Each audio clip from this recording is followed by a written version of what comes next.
Şimdi bu kervanın öncülerinden muhterem Muhammed Emin Yıldırım hocamızı da huzurlarınıza davet ediyorum. Buyurun hocam.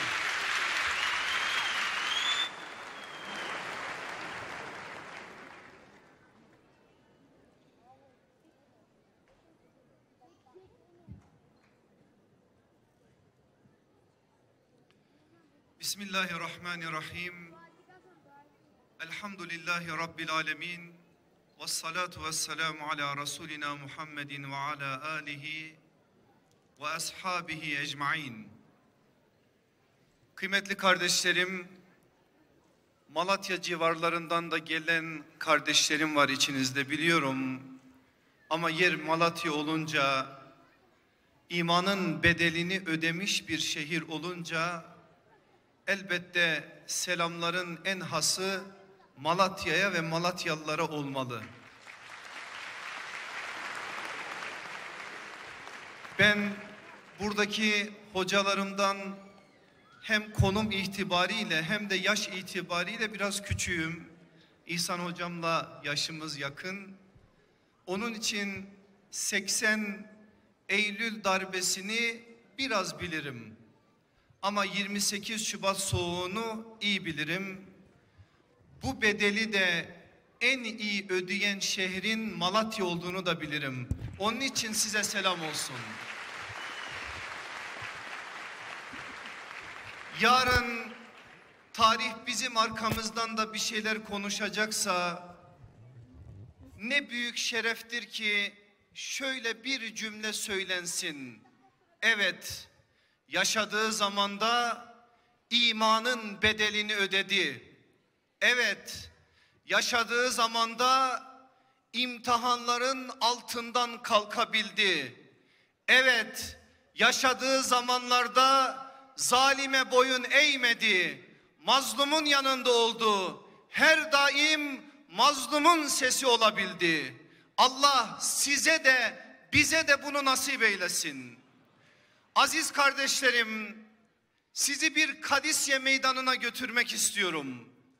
Oradan bugünün dünyasına ve şu anki halimize, bizi burada toplayan o güzel kelime olan diriliş kelimesine uygun olan birkaç mesaj alacağız. Dönem Hazreti Ömer dönemidir. Bir aslan pençesi olan Sa'd bin Ebi Vakkas'ı Sasanilerin üzerine göndermiştir. Ama İslam'ın cihat anlayışını peygamber mektebinden çok iyi öğrenmiş olan Hazreti Ömer, İslam'la insan arasındaki engellerin kaldırılabilmesi için zihinlerde ve yüreklerde oluşan İslam'a karşı ön yargıları ortadan kaldırmak için kılıçtan önce söz konuşsun diyor. Onun için Sa'd bin Ebi Vakkas'a heyetler gönder diyor. Ya Yezdicer'de Sasanilerin hükümdarına ya da ordu komutanı olan Rüstem İzal'a. Rüstem İzal'a gidiyor bir heyet. Heyetin içerisinde Rebi İbni Amr isimli bir sahabe efendimiz var. Bastığı toprağa kurban olduğumuz bir isim o. Kendisi kendisini anlatırken ben bir deve çobanıydım, İslam'la şereflendim diyor. O İslam'la şereflenen aziz insan, o saraya Sasanilerin şatafatla, halılarla donattığı o saraya girdiği zaman belki sırtında yamalı bir cübbe, elinde paslı bir kılıç vardı. Öyle bir yürüyüşü vardı ki oradaki olanlar o yürüyüşten, o mümin vakarından etkilendiler. Gelip tam Rüstem İzal'ın karşısında durdu. Sordu Rüstem İzal, neye geldiniz buraya, ne istiyorsunuz? Cevap 3 cümledir. Dikkat buyurun. Biz buraya sizi kullara kul olmaktan kurtarıp Allah'a kul etmeye geldik. Biz buraya dinlerin sömürüsünden sizleri kurtarıp İslam'ın rahmetine kavuşturmaya geldik. Biz buraya dünyanın darlığından sizi kurtarıp ahiretin genişliğine kavuşturmaya geldik. Bu sözler dönemin en meşhur komutanının huzurunda söyleniyor. Şöyle bir sarsılıyor Rüstem İzal. Dönüp şunu soruyor Rebi İbni Amr'a. Sen diyor Müslümanların komutanlarından mısın? Hayır diyor. Ben sıradan bir askerim. Rüstem İzal yanındakilere dönüyor. Eğer bu asker böyleyse onların komutanı olan Sad nasıl biridir? Eğer Sad böyle biri ise onları buraya gönderen Ömer nasıl biridir?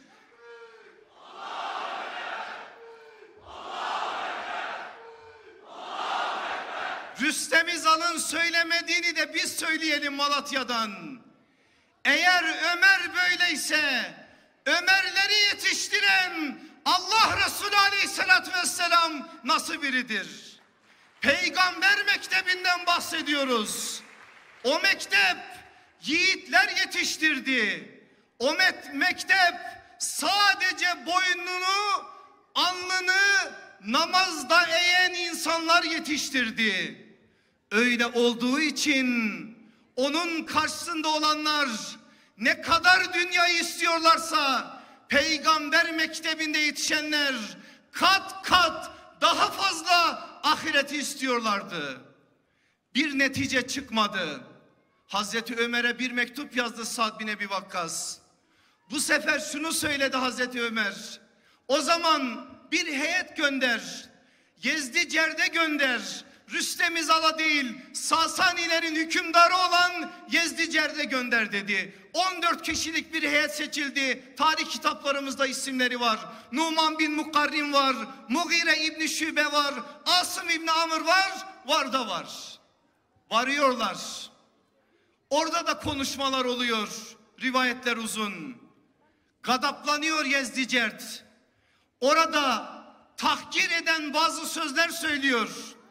Ey Araplar diyor, biz sizi iyi tanırız. Herhalde siz yine aç kaldığınız için bizim topraklarımıza geldiniz. İsterseniz size biraz yiyecek falan verip gönderelim diyor. Söz alıyor Numan bin Mukarrin. Şöyle bir söz söylüyor. Evet diyor, ey kral, senin dediğin gibiydik biz. Allah içimizden bir peygamber göndermeyene kadar biz böyleydik. Ama ne zaman ki bir peygamber geldi, ona vahiy geldi, Kur'an'la bizi yüceltti, Kur'an'la bizi adam etti ve biz şimdi o hidayetin nurunu sana taşımaya geldik. Sözler uzayacak. Uzadıkça da Yezdicert kızacak. Sonra şöyle bir şey söyleyecek. Sizin laftan anladığınız yok. İyisi mi size ben bir ceza vereyim. Söyleyin bakayım, içinizdeki en soylu adam kim? Peygamber mektebinden yetişmiş yiğitlerden bahsediyoruz. Bir genç ortaya çıkıyor. Benim diyor en soyluları. Adı Asım İbni Amr.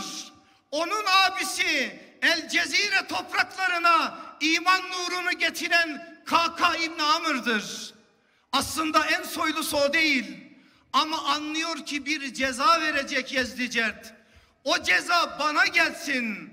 Yaşça benden büyüklere gitmesin diye kendini kurban ediyor. Benim diyor. Bu sefer Yezdicert adamlarına diyor ki, alın bu genci. En soyluları buymuş.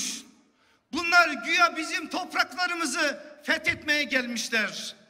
Bir çuvalın içerisine topraklarımızdan biraz doldurun. Ve bu gencin arkasına koyun. Dolaştırın bizim sokaklarımızda. Arapların düştüğü hali görsünler. Aynen öyle yapılır. Bir çuvalın içerisine toprak konur. Asım İbni Amr'ın sırtına verilir. Arkasında diğerleri gezdirilir sokaklarda ve insanlar tahkir ederler. Sonra dönüş yoluna gelir. Binerler bineklerine. Numan bin Mukarrin der ki, saatlerdir çuvalı taşıyorsun arkanda. Bırak artık. Bir şey söylemez. Çuval halen sırtında. Ta Kadisiye'ye kadar o çuvalı getirecek.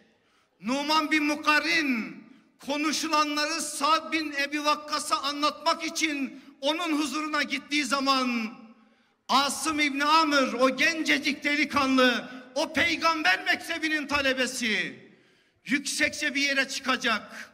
Sırtındaki o çuvalı indirecek.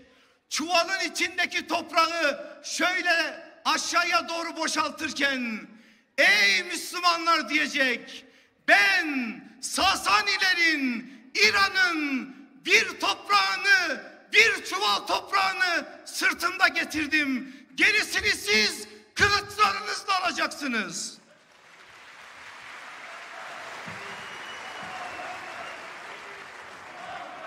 Ve Kadisiye o yiğitlerin kılıçlarıyla fethediliyor. Benim aziz kardeşlerim, bu ümmetin çok ciddi bir potansiyeli var.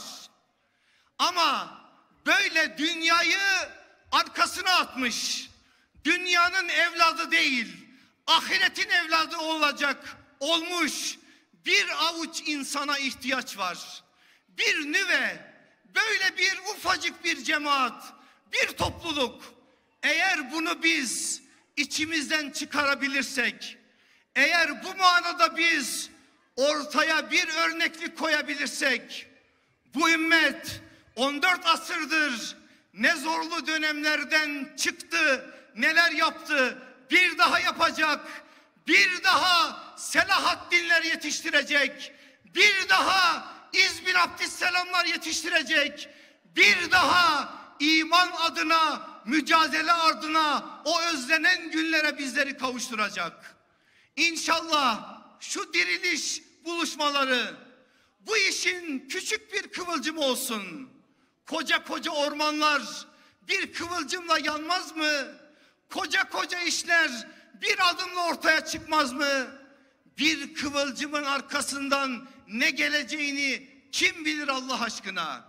Gelin bu manada biz kendimizi şöyle bir sorgulayalım. Doldurdunuz salonları. Allah hepinizden razı olsun. Attığınız adımlar sayısınca size sevap yazsın. Ama yarın mahzun camilerimiz var. Söz var mı?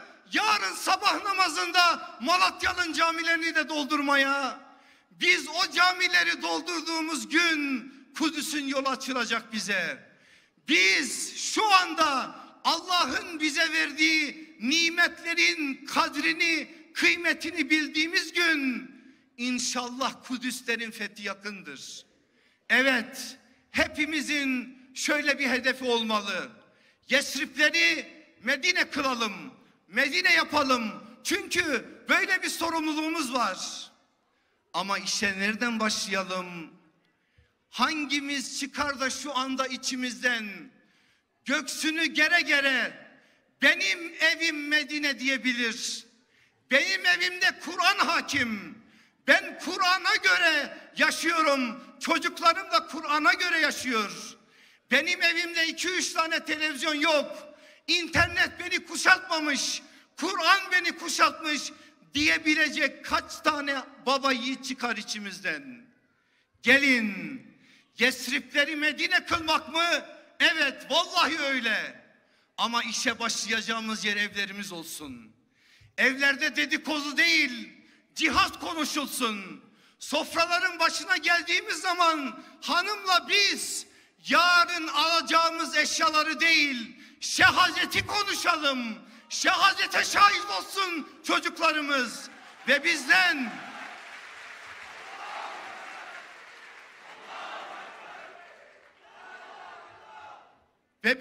şehadeti duysunlar.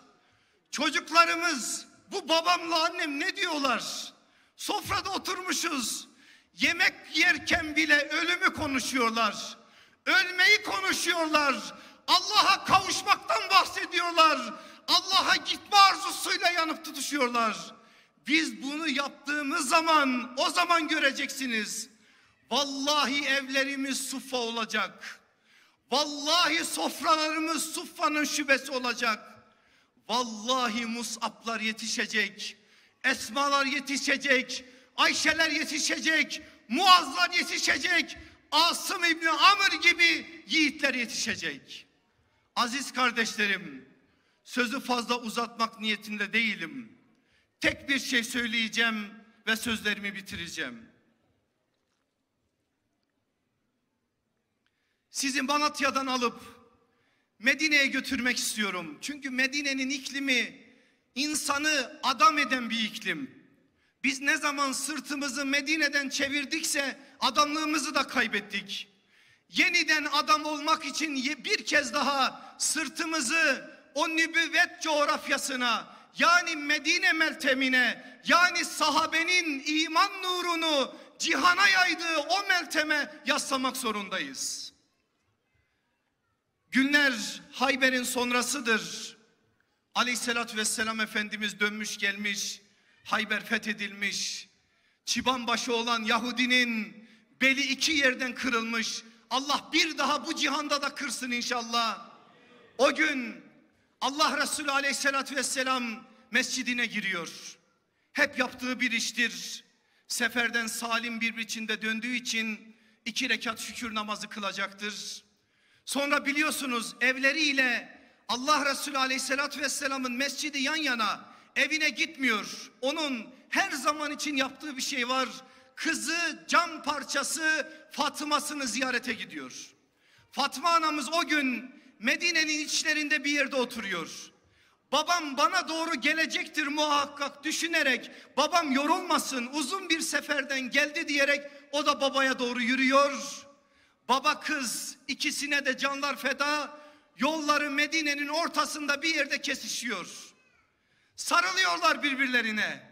Fatıma anamız bir taraftan babasının üstünde yolculuktan olan tozu toprağı silkelerken bir taraftan da şöyle bir söz söylüyor. Baba diyor, hiç mi rahat yüzü göremeyeceksin? Başkaları ne hallerdeler? Sen hiç rahat edemeyecek misin? Duygulanıyor sallallahu aleyhi ve sellem Efendimiz. Kızının gözyaşlarını siliyor. Sonra kendi gözyaşlarını siliyor. Sonra o mübarek bakışlarını şöyle semada yoğunlaştırıyor. Ve şöyle bir söz söylüyor. Sabret kızım. Yakın bir gelecekte Allah babanın adını yeryüzünde kıldan tüyden yapılmış her çadıra, kerpiçten kiremitten yapılmış her eve ya izzetle ya zilletle sokacaktır. Çok büyük bir müjde. Bilmem anladınız mı müjdeyi?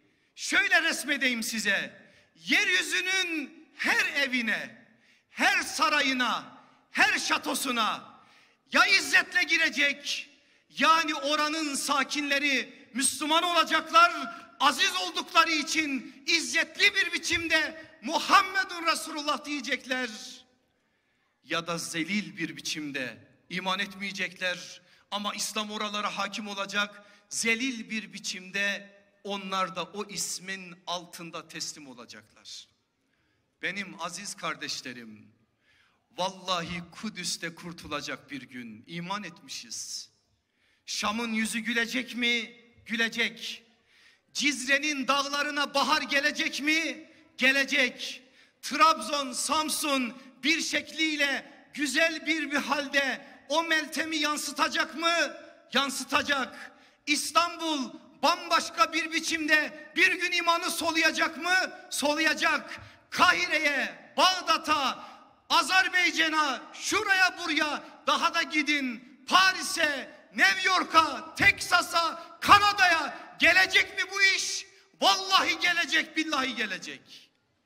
Gelecek de senin benim bir emeğimiz olmasın mı? Ufacık bir tuğlamız olsun ya. Ufacık bir tuğlamız olsun da o kutlu kervana takıldığımız zaman oraya takılabilme adına hiç değilse içimizdeki o iman heyecanı daha farklı bir biçimde tutuşsun. Biz de o kervanın kutlu bir sakini olalım. Allah hepimizi o kervanın sakini eylesin. Biz öyle bir kervanın içerisine dahil olmuşuz ki başında Hazreti Muhammed Mustafa sallallahu aleyhi ve sellem var. Ben susayım, siz söyleyin. Ne gam o ümmete ki o geminin kaptanı Hazreti Muhammed'dir. Hazreti Muhammed'in gemisinde yürümek, o gemide yolculuk yapmak, Vallahi bu cihanı da saadet edecek. Asıl bizi Darüsselam'da mesrur bir biçimde o selam yurdunda karşılayacak. Hepinize o selam yurdunda karşılaşma adına bu emaneti veriyor. Dua ediyor, dua bekliyor. Allah'a emanet ediyorum. Esselamu Aleyküm ve Rahmetullah.